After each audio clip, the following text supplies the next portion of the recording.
মুসনাদে আহমদ ইবনে হাম্বলের হাদিস, চমৎকার একটা ঘটনা।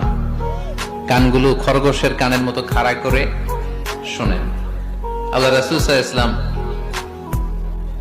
কোন একটা মজলিসে একজন আনসারী সাহাবীর ব্যাপারে ঘোষণা দিল, বলল, এখন যে সাহাবী এসে বসবে সে সাহাবী জান্নাতি।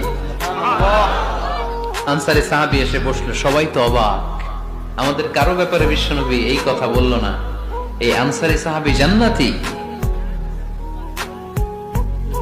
আবার কয়েকদিন পরে আরেকটা মজলিসে বিশ্বনবী আবার ঘোষণা দিলেন, এই মুহূর্তে এমন একজন সাহাবী এসে এইখানে বসবে, এই সাহাবীটা জান্নাতি। সবাই খেয়াল করে দেখলো, আগের মজলিসে যেই লোকটাকে বিশ্বনবী জান্নাতি বলে ঘোষণা দিয়েছে, আজকেও ওই সাহাবী এসে ওই জায়গায় বসেছে। তৃতীয় দিন আবার বিশ্বনবী বললেন, এখন একজন সাহাবী এখানে এসে বসবে, সে জান্নাতি। সবাই খেয়াল করে দেখলো, ওই সাহাবীটাই আবার এসে বসেছে।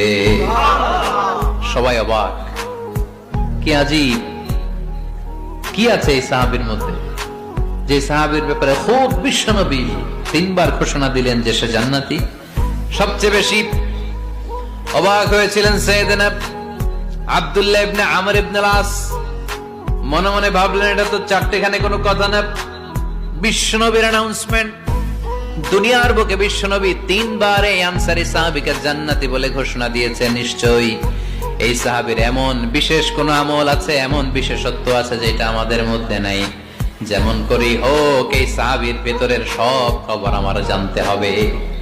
সাইয়েদনা আব্দুল্লাহ ইবনে আমর ইবনে আল-আস একবার পরিকল্পনা করে ওই সাহাবীর বাড়িতে চলে গেলেন, যে বললেন, ভাই, আমার আব্বার সাথে কয়েকদিন ধরে ঝগড়া, আমার ঘরে থাকতে মন চাচ্ছে না, তোমার বাসায় মেহমান হয়ে এসেছি।